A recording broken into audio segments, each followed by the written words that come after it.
Sweet guy, good sound, definitely a great songwriter. Anyone who cites their heroes as Jerry Jeff Walker and John Prine's all right in my book. Now we're going to go to my talk with Aaron Freeman, Gene Ween. And look, all you Ween heads, I'm not going to pretend.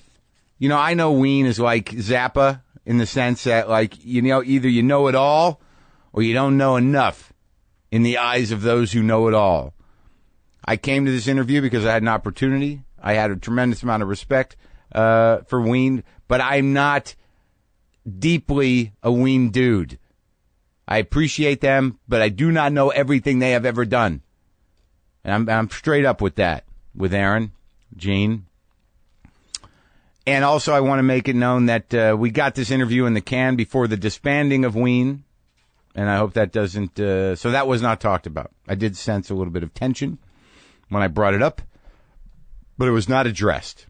But nonetheless, I had a wonderful conversation with Aaron Freeman, a.k.a. Gene Ween. Let's go to that now.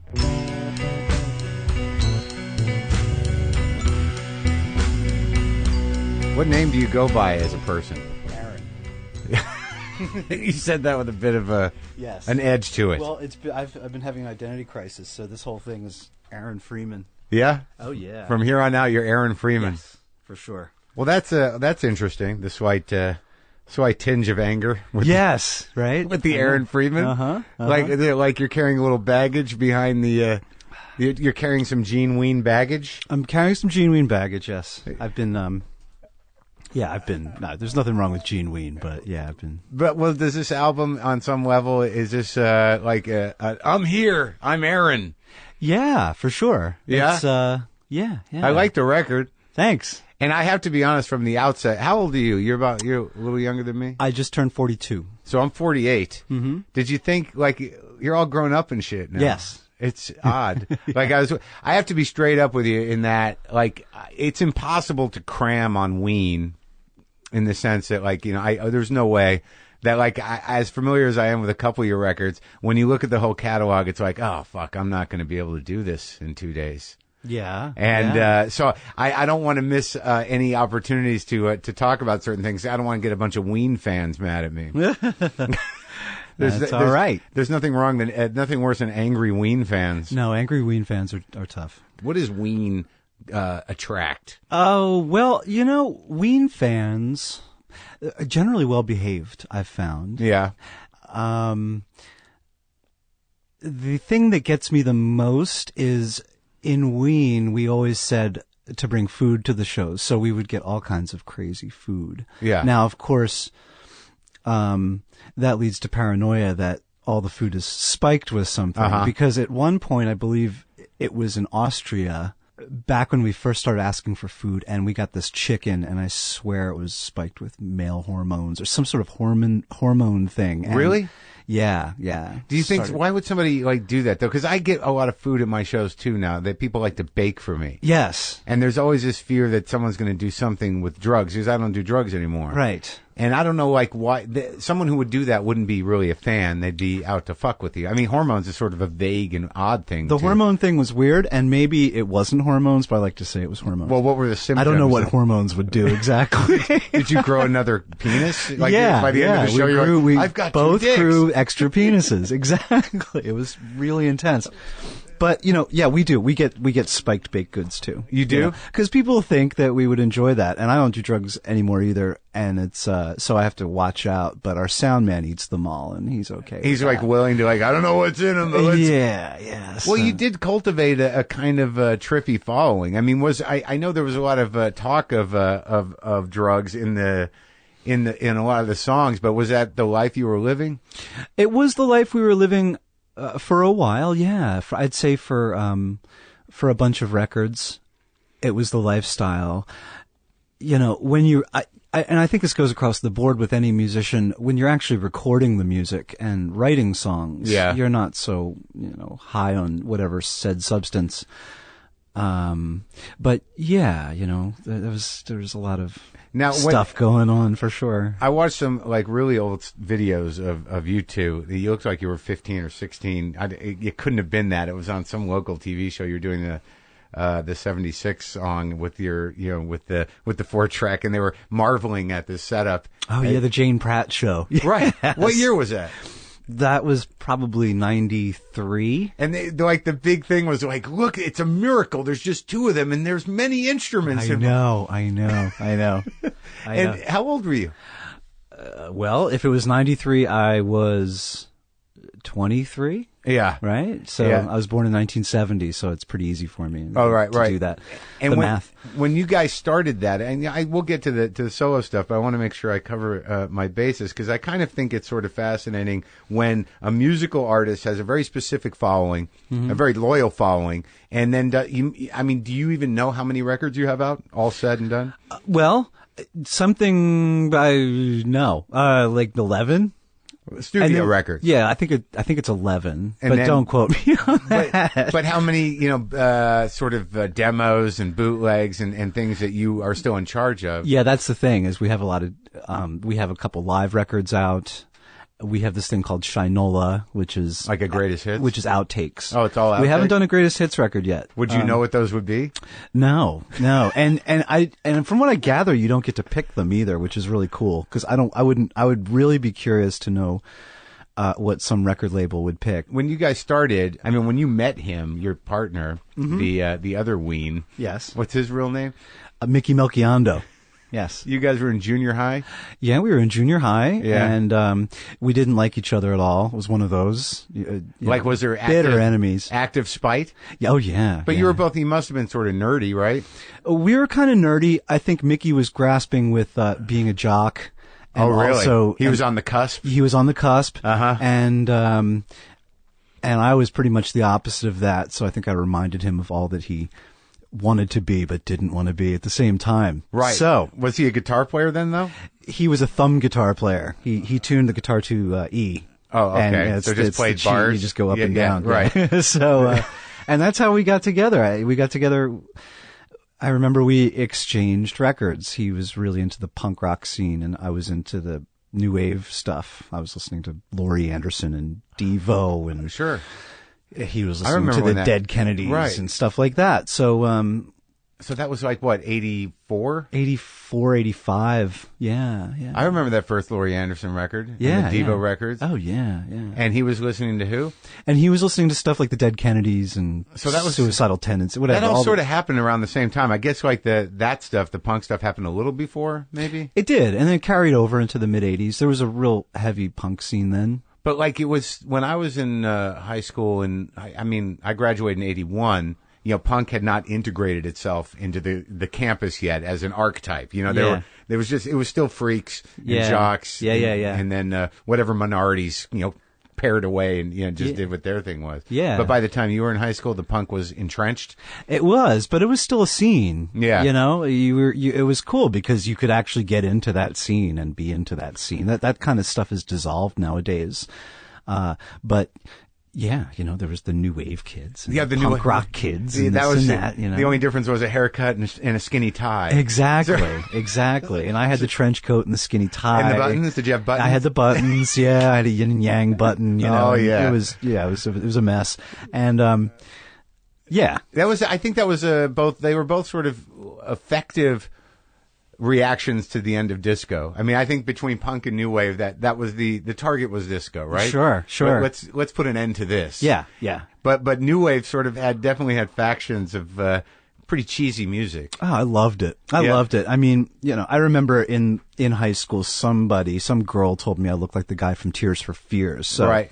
that was pretty awesome. That was for me. great? Oh yeah, I milked a lot out of that. Well, you're like a very melodic guy, and you got an awesome voice. And it seems to me that, but not just new wave. Even on the new album, you seem to be, pulling from some, what I would think would be kind of cheesier pop influences. Yeah. Do you do that on purpose? Are you aware of it? No, it's what I grew up with. On the radio. Yeah. I listened to a lot of radio when I was growing up in the 70s. Right. And it really affected me. So I don't know if this goes across the board with musicians, but, I just really took it in. And I remember driving around in my mother's AMC Hornet in the 70s and she listened to a lot of 70s soft rock. Right. And I remember getting really emotional about a lot of this stuff, like the song Wildfire. Yeah, Wow. Yeah, that song floored me, and I was like 8 years old. So, that's the kind of freak I am, I guess. And, like Baker Street? Yeah, Baker Street, and I still hear Baker Street and it freaks me out. The sax in that thing? Yeah. It freaks me out too. I know. I don't know why. Dreamweaver, yeah. Those songs, right? Yeah. I mean, I'm a little older than you, but I think that, like, I had the same reaction, but there was part of me that's like, I have to kill that. Yeah. Why am I responding to this in this way? This is not rock and roll. Exactly. That song, if a word could sing 1,000 with the stuff, that stuff really got me. So it's a part of my makeup, as my musical makeup is definitely that. But you embraced it. You didn't assassinate it with rock. No. I know. You're shamelessly proud of it. I absolutely am. And I think that's why people maybe gravitate towards Ween, because you definitely have that aspect of it. And I've never been afraid to go there. Right. No, and you do it,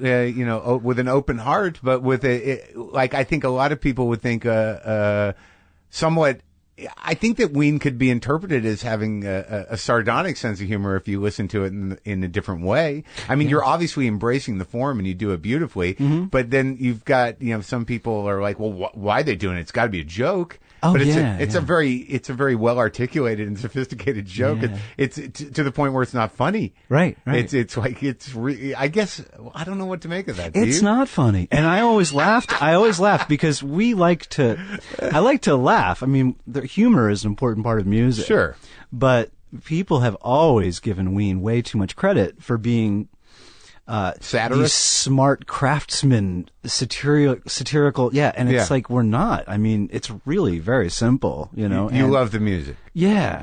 I mean, honestly, I don't put that much thought when I'm writing a song at all, and I'd really just try to let it come from somewhere in my subconscious or unconscious, and that's the best kind of music. So, never have I nor Mickey sat down and really tried to. How do we make fun of this? People, right? Yeah. But people have always thought that. Unless you're a real Ween fan, then you kind of get a different grasp of it. Where did you guys grow up again? Well, I grew up outside of Philadelphia. But did you? It wasn't a small town. Yeah. Well, that's where when Mickey and I were both 13, we moved to New Hope in Pennsylvania, and that's where all that stuff is taken. And do you still live there? I live outside of New Hope. Yeah. I might move to LA actually at some point. But really? Right now, yeah. What are you waiting for? We're working on it. What is it about New Hope then that because it's I don't know where it is, and I'm picturing it must be a fairly small town, right? Yeah. It's a very quaint town. It's where Washington crossed the Delaware is the claim to fame, and it's very rustic and old school. It's a lot of stone houses. I grew up in a house that was built in 1740. Oh, really? Yeah, big thick stone walls. How big of a family did you come from? Just my sister and I. Yeah. And what were your folks like? What was your business? My father was hippie turned conservative. Really? As most men of his age are. Went too far out and then got scared. Yeah. So I have a picture of him on my wall of him at Woodstock wearing candy striped pants, but he was at big Woodstock. afro, hanging off the bleacher, the rafters. So he was there. He was there, and he really had a big part. Both of my parents had a big part in my music. He had a great record collection, from the late 60s, early 70s that I used to just eat up. Right. And then my mother was the easy listening soft rock 70s woman. And but she also loved like Earth, Wind and Fire and stuff like that. So that's where you get the sort of R&B part. Yeah. So I can really trace back most of my musical influences to both of my parents. But do you remember when your dad was still a hippie? Or was he already vaguely? He was a hippie for a little while. He claims that he wasn't a hippie. He was more of a he wanted to get stuff done. You know, he was out to change. An activist. An activist. Thank you. Yeah. Yes. Like, Sure, you call me change hippie, he gets really pissed off. Oh, really? I was an activist. I was trying to change Philadelphia. I was one of the real deal guys. Yeah, he was the real deal, according to him. Did he grow up in Pennsylvania? Yeah. Really? Both of my parents are, born and bred in Philadelphia. So were you brought up with any religion or anything? No. My mother's Jewish. Yeah. Which makes me Jewish. Right. And so I'm actually getting back into that now. Really? So The Jew thing? Yeah, the Jew thing. Yeah. Your dad's not Jewish? He's half Jewish, half Italian. Oh, really? Yes. So you got the best of everything. Yeah. So I'm a Jew-Italian. Yeah, I'm a Jew as well. And what does it look like to get back into it? Were you bar mitzvah? Did you go through all that? No, I wasn't bar mitzvah. So you didn't have it in your life? That's the first thing, no. So you're going to get bar mitzvah? Yeah. Absolutely. I'm working on it. I've been going to synagogue. So. Do you know any good bar mitzvah bands? Are you going to for your party? Yeah, that's a good one. Mickey. I haven't even thought of the party. Oh my God! You should do like a classic sort of 13-year-old bar mitzvah party. Why don't you do a party and the theme is the year you would have been bar mitzvah, which would have been 83. Yeah, that's a great idea. And you have to honor that. Yeah, musically and every other way. That would be amazing. That's a great idea. It's logged for sure. Good. So you're actually studying for your bar mitzvah now, or? Yeah. That's fascinating. Just started, so it'll be a year, I'm sure. So you're learning how to read Hebrew and sing the songs? Yeah. Are you working with a cantor? No, not yet. Not yet? Not yet. So what made you go back to it? What made me go back to Judaism? Or start to explore it? I've always been, I've always just felt Judaism in me. Right. I guess is the word. I guess, Mm-hmm. Felt the tribe. Yeah. And I can feel it. Yeah. I got a good sense of it. Yeah. That's what it is. It's hard to describe, And also, in the last few years in Wien, I would do this sort of a cantor-like thing before the song called "I Can't Put My Finger on It," and it really, it was just freestyle singing, and it really would come naturally to me. Mm-hmm. So almost a chant. Yeah, and so I'm kind of just speaking in tongues, but it's really neat, and I believe it's tied to my DNA somewhere. Sure, and I wonder what that's going to activate. Maybe you could do a. It's not. I see. You're the kind of person that I would think that it wouldn't be completely out of the picture for you to do a cantor record, an actual record in Hebrew. I would love to. So yeah, I have to get legit first with it, and I will definitely do something like that. But are you studying Hebrew just to sing it, or are you actually trying to learn that language? Because most of us just kind of. Yeah, I'm learning enough to get bar mitzvah, basically. Right, exactly. Yeah. But the melodies are there. You're going to learn those melodies. Yeah, for sure. What kind of synagogue do you go to? Is it conservative or? The one I've been going to is a conservative. Yeah. So the melodies are like they do you go to the services and they do the. Like, Shema Yisrael. Yeah. You do all that? Yeah. I'm trying to follow along, so. I can never, I can follow along in Hebrew, but I still don't know what it means in English. Right. Is that important that we know that? Not really. I don't think so. Do you have kids? Yes. Are you gonna make them Jewish? Yeah. Is your Well, my first wife isn't Jewish. My second wife is. So you're on the second one. What's that? You're on the second one? Yeah. I did. I had two. I have no kids. Yeah. It was that bad. Right. I hear you. So the second wife is Jewish? Yes. All right. Yes. Was that part of the the change? That was kind of part of the change. Oh my God. Yep. So is your mom still around? Yeah, my mom's still around. And both of my parents. Oh really? Are they like, oh look, he's marrying a Jewish person? Yes, they liked it very much. Really? Yeah, sure. Oh, sure. So that's hilarious. So you had, do you remember your Jewish grandparents? Yeah, I actually still have my Jewish grandmother. Really? Yeah. And wow. She's great. She, makes the brisket. Yeah, she does the whole thing? Yeah, sure. So now, in the history of Wien, were you living on a commune originally? No. It was sort of a commune house. It was this place called Brookridge Farms, and it was cool. There was a revolving door of freaks coming in and out. It was probably like 5 bedrooms. Mm-hmm. So it was one of those places. I guess you could call it a commune. We didn't make our own soap or anything, There was no organization to the commune, but it was sort of an open door policy to people who needed to crash. Exactly, and it was fun. There was always a good party going on, and band practices of all kinds. So there was just people who would pick up instruments and kind of to roll with that. Yeah. There's we made the living room into this just great jam jam room, and it was Right. just people would come. And what jam. were the primary substances fueling everything? Oh God. Probably a lot of mushrooms, alcohol, and weed. Right. I would just say at that point. So it never got powdery and evil? No, fortunately, it didn't get too powdery and evil. We were all too broke for that. Oh, that's probably better off. Yeah, And nobody got too fucked up. I mean, for the long haul. No, everybody survived for the most part. People came in damaged goods and left damaged goods. But, Right. I think everybody made it out okay. And you consciously sobered up?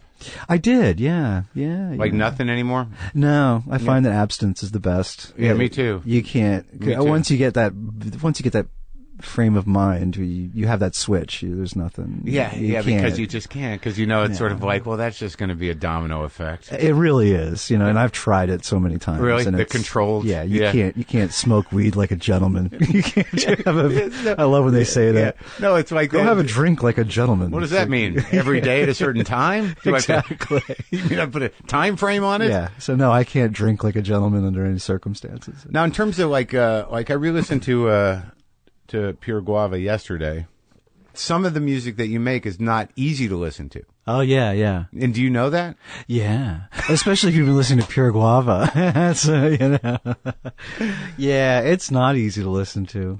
And when you do... I don't listen to it.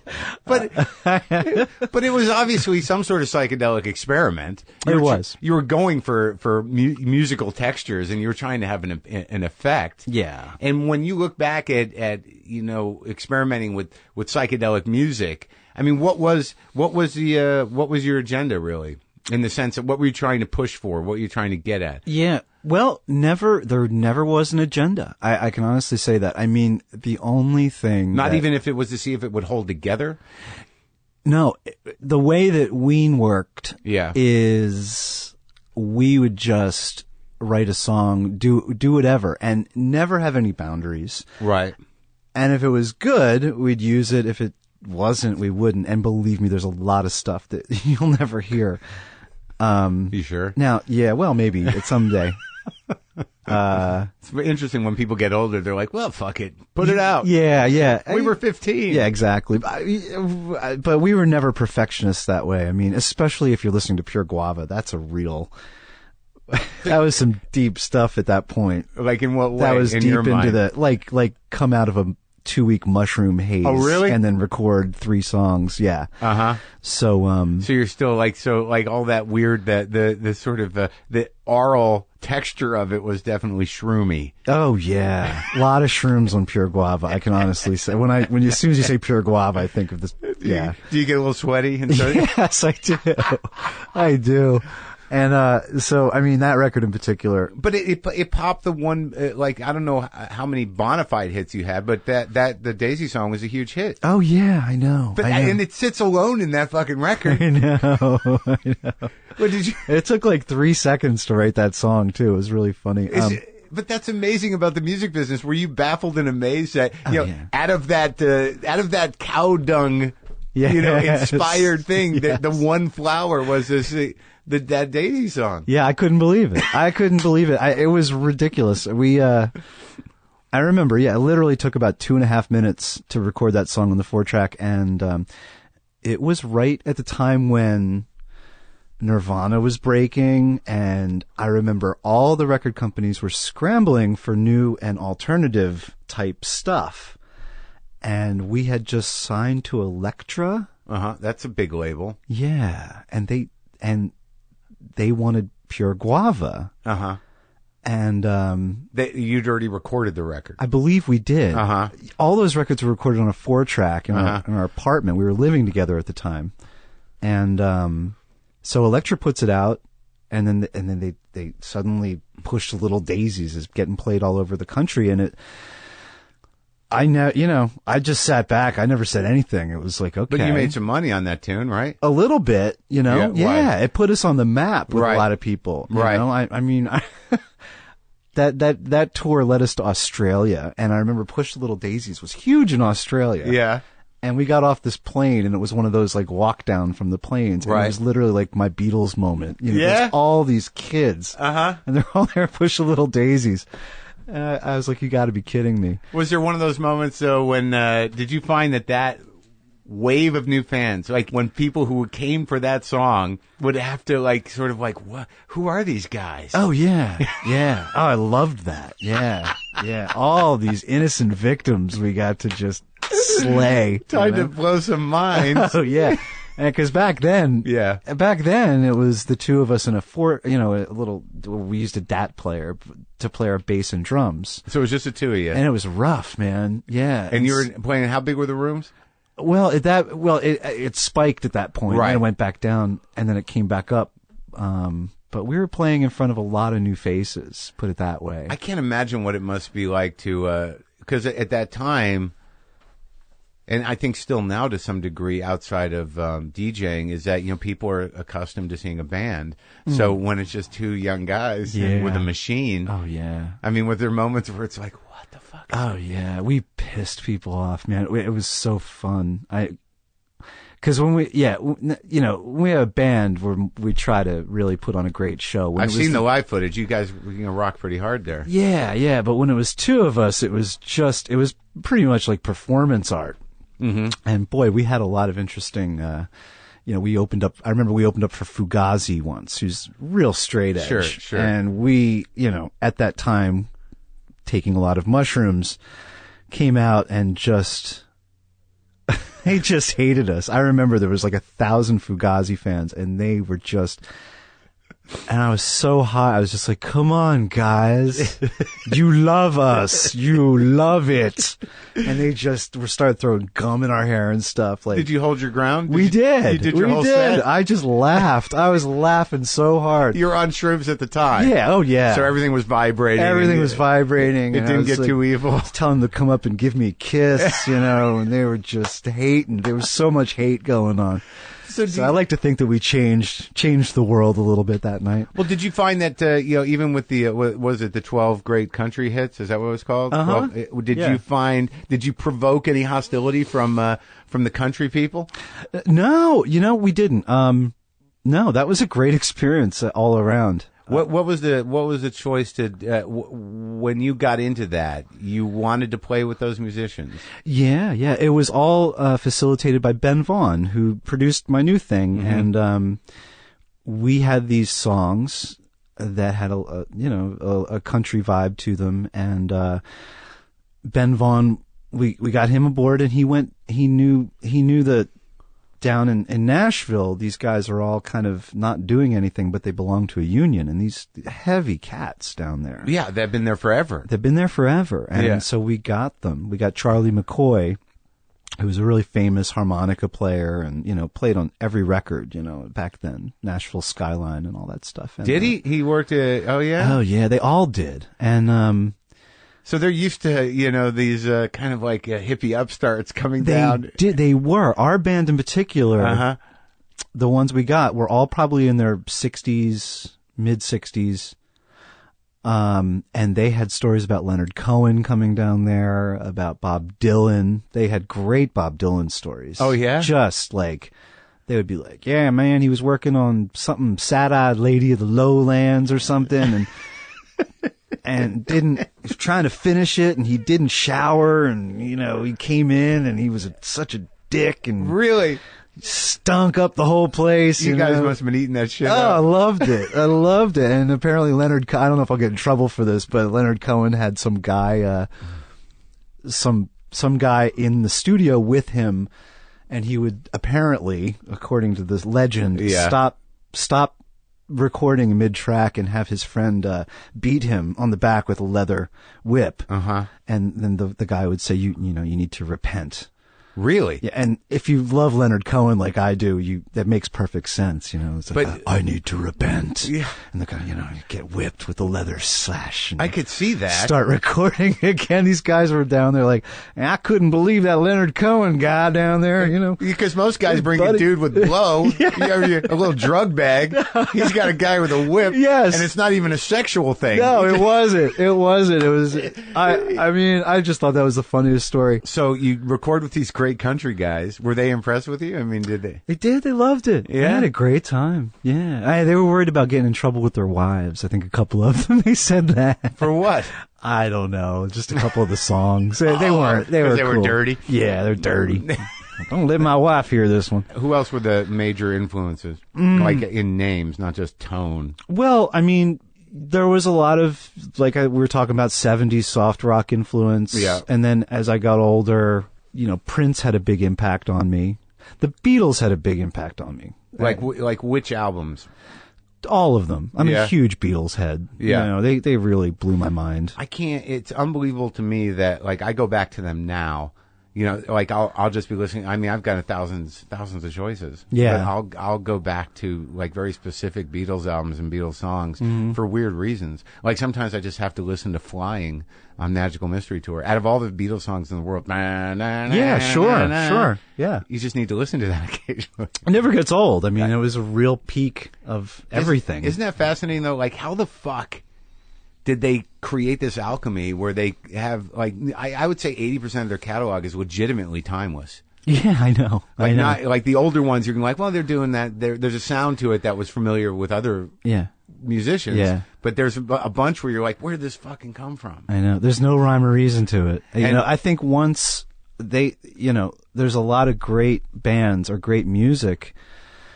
But what the Beatles did was they had such a great thing and they realized it, and it just came so naturally to just get better and better and better. Was the 4-track, did you get that from them, the idea of committing to a 4-track and working with it as an instrument almost? No, I think the reason we had a 4-track, we just couldn't, they're just cool, anybody can buy a 4-track and have it in their room. Yeah. And, this was before digital. Right. So now everybody's got their laptops with Pro Tools on it, That's kind of cheating almost. It is a little bit, yeah. And that's what I loved about the 4-track is you couldn't cheat on it. You had to record a track that was legit or start over again. Right. And you needed drums. Yeah. So it was a great thing, and I also liked that you could speed it up or slow it down. Right. Yeah. But it was just a great thing for people that didn't have a lot of money to just record with. Isn't that bizarre? Great medium. That analog and 4-tracks actually have an organic integrity to them. And I think there was a time where you're like, well, this is actually manipulating. Yes. But now it's like, no, that's old school. Yeah, it is old school. Yeah. Do you still use it? Occasionally, yeah. Yeah? Yeah. Because you can't cheat on it. You can't cheat. On Pro Tools, there's so many thousands and millions of ways of cheating. Does it bother you that people can now like pitch their voice with that it doesn't sound the same though, because I love pitch. I love pitching. Push Little Daisies, for example, is totally sped up. Right. But it sounds natural. You did it on a 4-track? Yeah, it's a tape speed. It's not something that just adjusts I don't even know how that. It's not a clock thing. Yeah. The computers are all clocks. I don't know how they work, how they change a pitch on something. Because it's not just a speed thing. They can actually put somebody in tune. Yeah. You take a vocal track. Yes. And correct it for tune. Auto-tune. Yeah, yeah. That's a biggie. It's kind of fucked up, isn't it? I have a song, it's called Spirit Walker, and I guess it's from our last record. Yeah. And I abused the auto-tune miserably, and it sounds great. What, you did it as an experiment? Yeah, because it's just a thing you download, It's like, I got auto-tune. So I just turned everything up to full and ran my vocals through it, and it's just like, Spirit Walker! It's really crazy. I love it. It became like the instrument of the song. It became part of the song. Well, that I think actually can be seen as a satirical attack on auto-tune. I guess if you look back, I just thought it sounded cool because it's a really out there song to begin with, so it was like perfect. But we've already isolated that you have a certain propensity towards pissing people off, and there's an enjoyment in that's that. pretty much what it is, And Ween love to piss people off. We always called it the punk rock aesthetic, Gotta keep. But you're like the punk rock aesthetic, but broken open into like you were composers and great musicians, so that connected with the punk rock aesthetic is baffling to those. Absolutely. But I imagine the initiated probably like, oh, I get it. Oh, they get it. Yeah. Like, oh god, yeah. And do they get it? Yeah, they do. Yeah. They do. They get it. A lot of people get it. So do you find that people, in terms of your fans, when you have as strong a cult following as you do, you're kind of revered. How do you handle that? Do you have encounters with fans that are a little disconcerting in terms of how much they worship what you do? Yeah, it's crazy. I can generally say our fans are nice, and you know, I'm glad I'm not Motley Crue or something, and have those. You know, I could only imagine. I thought you did blow. Yeah, exactly. We don't have a lot of meathead freaks, but you cut them out of the herd early on. Yeah, I imagine there was a moment there where we isolated them, and because anytime you put drugs together in music, there's going to be meatheads there. Yeah, that's true. That's true. And you know who they are, and they kind of went away after 2 or 3 albums. They didn't we don't understand any of that shit. Exactly. There's some meatheads that love it, actually, and it's cool. You know, meatheads need it too. Well, there's anarchic meatheads, you know, which are better than jock meatheads. Right. Yeah, I mean, for Ween, if you can make it through, you know, it's like the cycles. If you can make it through all the cycles, then you win. The levels of win. You're there, and you definitely get a seat. It's like some sort of weird pyramid scheme. Yeah, exactly. It really is. And then you get your seat, and you're fine. And so when you're talking to a real Ween fan, they have their seat and they're fine with it. They really don't have much to prove. Right. They've gone through all the initiation. Yeah, they've taken what you put. Exactly. They've eaten it and they've gotten there, and they're happy about it, and they're pretty much satisfied, you know. So it's not that hard, you know. It's a cool thing. Yeah, because you know that they, you know, it's like, well, there's nothing we can put these 2 guys through. No. That they're not going to get. Right. They don't expect much. They don't, you know, they're fine. Do they have, I wonder if they're sort of like, are they like deadheads, or like when, like, you know, Bob's singing, let's go to the bathroom? Do you definitely sense when you're in concert that there are certain things you're doing where certain members of your audience will be like, all right, I can go drink during this one? Yeah. Oh yeah, definitely. And us included. I mean, we play songs so we could, you know, go do whatever.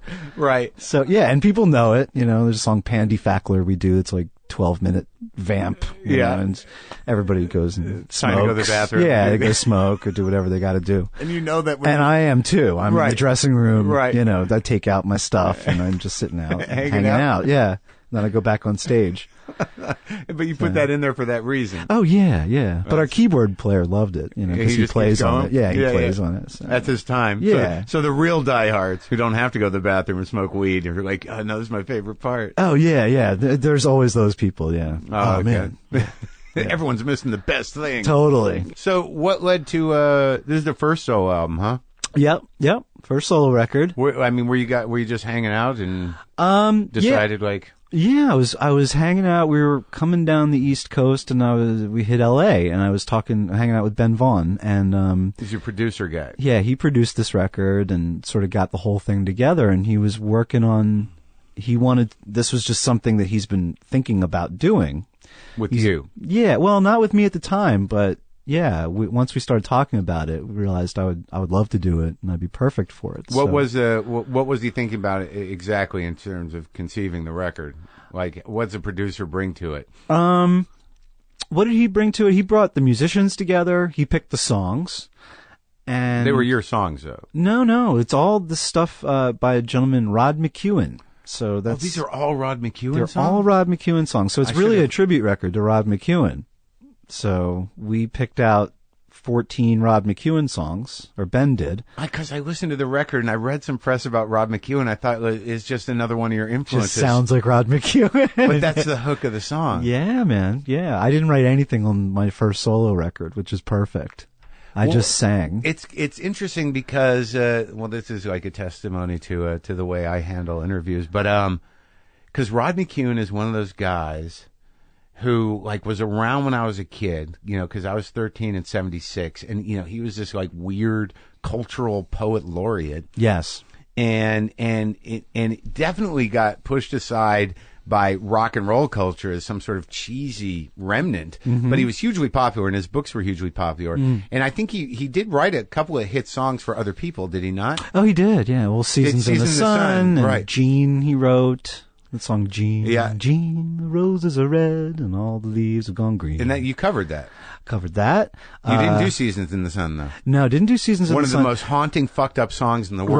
Right. I mean, when that came out, the song was horrifying. I remember looking up the lyrics in Song Hits magazine because I must have been like 4th or 5th grade. What year was that? 72, 73? Yeah, something like that. When that came out, and it was just so fucking disturbing. Yeah, you know, on his deathbed. Yeah, and you just talking about his wife who cheated on him. I don't mind that you cheated on me. You know, it's hard to die when all the birds are singing. And I'm like 12, and I'm like, what the fuck is this? Yeah, it's a beautiful thing because the music to it is just haunting. so happy, and but it's haunting. It's you listen to it, and it's a nightmare. Well, when going over this stuff, okay, so your producer has this idea to do Rod McEwen songs. Were you actually a conscious Rod McEwen fan? No, I wasn't at the time. I mean, I knew a couple of his songs, but I'm a little young to have. I didn't live through the Rod McEwen time. He was really a Renaissance man, a lot of music. Is he alive still? Ton of music. Yes, he is. And in fact, I'm going to get to meet him on Wednesday out here in LA. So I'm very excited. He doesn't really have many visitors anymore. He's pretty reclusive and really? Yeah. So he's a real poet? Retired, Uh-huh. But he's still, on his website, he's got a website, and he still answers questions for everybody very quickly. And he loves the new record, and invited me and Ben Vaughn to his house to hang out. So I'm really excited about that. I guess the secret ingredient was after we recorded all the bass stuff, and I would do scratch vocals while they were singing it. And then I came back to LA and did a week's worth of vocals over everything. Mm-hmm. A lot of layering and stuff like that. I love that stuff. And then we had this guy Schmed. Yeah, who's like that name. He's like this secret weapon. He sounds like a secret weapon. In L.A., apparently. Schmed. Yeah, Schmed. Got to get Schmed in here. So Schmed comes in. For the final mix? Yeah, so he comes in and he added all the glitzy, all the little Celeste and bells and... Is he a musician or he just did it? He's a great musician. And so he really added all the finishing touches to the record. So, it's just very simple how we did it. Just the basic basic instruments, my vocals, and then Schmed. Okay. It got Schmedded. Got Schmedded. Yes, it got Schmedded at the end. Well, it's a beautiful record. I enjoyed listening to it. Yeah. And now that I know that it's all Rod McEwen's, like, what a fucking idiot I am. Yeah. It's all right. I'll forgive you. Yeah, but I did listen to it twice. Ah, cool. But like it was one of those things where I don't know if I didn't read the press materials, but I'm like I was so hung up on knowing about Ween, I didn't know the basic premise of the new record. Yeah. But I think I handled it well. You did. You handled like a pro for sure. Not knowing who wrote my solo record. That's great. A pro in my garage. Yeah, so I'm the only one who's going to take a hit now. Wow, I'm going to take 2 hits. Fucking Maron didn't know it was a Rod McEwen album, and he didn't even ask him about Quebec. You didn't ask about Quebec. You'll definitely get a lot of complaints from Ween fans. Dude, I can't believe you didn't ask him about this. Yeah, there's no winning that one. There is no winning that one. No. What I gleaned from the internet and from my Twitter engagement was that Chocolate and Cheese, Quebec, and the Mollusk were the ones that people thought were definitive Ween albums. Yeah. I'd say so. That? I'd say so. Yeah, the Mollusk is probably my favorite. Yeah. End of the day. Yeah. Why? It's just really because I think all great records have a concept, and if they can be seen through. The concept is seen through, and it really sounds like it on every song. Right. And it's strong. So what do you got planned now? Do you, when you do an album like this, do you send it over to Mickey and say, dig this? No, I haven't. Not for any advice. He's heard it. He likes it. Oh, that's it? Yeah. You guys are still buddies? Yeah. We've known each other since we were 15, so, we go and do our own things. We both have families and stuff. He's got a family too? Oh, yeah. But there's never been a period where you're like, no, fuck you, I'm done with this shit. Yeah, there's been many periods like that. Sure. Absolutely. Are you kidding me? Yeah. Do you plan to work together again? Yeah, I'm sure at some point. But we're vague. I'm going to be real vague about that one, but we're taking a hiatus. Yeah? Yeah. Is he going to do some solo stuff or what? I'm not sure what he's going to do. This doesn't sound like a healthy relationship at this point in time. Yeah. Yeah, all right. I don't care what he does. Oh, boy. Son of a bitch. No, I'm kidding. What do you think's here for you? Well, I would like to I'd like to get more into the different kind of media, I think. Do you ever think about going into production? Yeah. Like production. I have a 7-year-old son, and, I watch these cartoons, and they're great, like Adventure Time is brilliant, you know, and, Right. it's inspiring to me. So I would like to maybe do something like that, you know, Get be into a creative animation. consultant or, you know, Sure. get into animation. I think I could bring a lot to that. Absolutely. With my background. So, you know, that kind of stuff. And this I- would be the place to do it for Right. sure. And you can find a comfortable life here. Yeah. Yeah, but you want to live by the beach. We'll see. Because See where it takes You me. can come out here to the hills on Yeah. the edge of town. It's very pretty out here. Yeah, I like it. It's But kinda- yeah, we didn't realize. My wife and I haven't really driven in LA very much, so I didn't realize it takes Oh yeah, an hour or two. That's the only thing you're going to find that like you can definitely find a piece of the world out here that you're comfortable in. But if you need to go to another part of the world, Yeah. you know that's where the hate comes. Yes, yes. And there's no end to it. I That's know. going to be the biggest challenge is overcoming traffic hate. Yeah. We were getting a good dose of that. It's you know? it never stops. Yeah, right. And, right. and it's always going to be there. Yeah. It's a very hard constant to accept. Yes. Do you ever Yes. watch it? Like, there's a couple of dudes that do some, like, do you know who Tim and Eric are? Tim and Eric. They do some weird ass shit. Oh, really? They're a sketch. I don't even know how you would phrase them, but I always say they're the ween of the comedy world because Oh. they seem to be able to integrate, seamlessly all different styles of media into one completely absurd, disturbing fucking mix. You Nice. should do a little research on them. I will. Tim there's and a- Eric? Yeah, Tim Okay, and Eric. I'll check that out. They won't come on my podcast, but I will speak highly of them because there's something about people that do something like you do with music, where there gets to a point where you can't, like, and not unlike you, but I think you did very well with it, where you're like, I can't explain everything. Yeah. That's true. There's a lot of stuff you just can't explain. It's like let them read, let everyone read into it. Yeah. We're just a couple of dudes doing what we do. Yes, that's very true. That's very true. Yeah. Don't expect me to do the job of a critic with my own shit. Yep. It came out of nowhere and it's magic, and that's the end of it. Yeah. All right. Absolutely. Well, thanks for being here, Aaron. Yeah, thank you very much.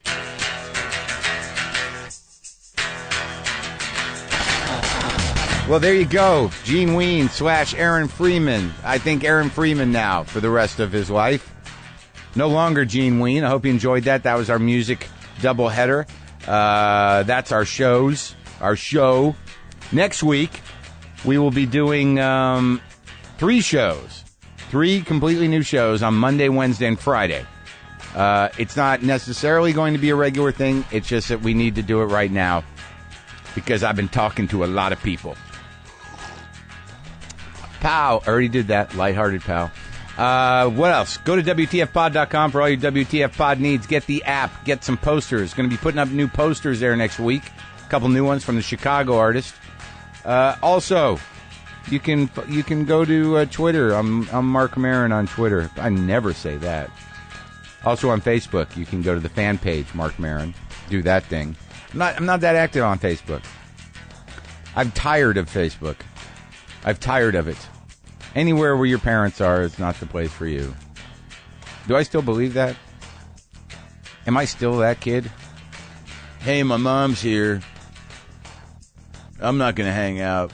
My parents are here. That's cool. They're cool parents, but my mom's always writing in all caps here, and I'm out. I'm out.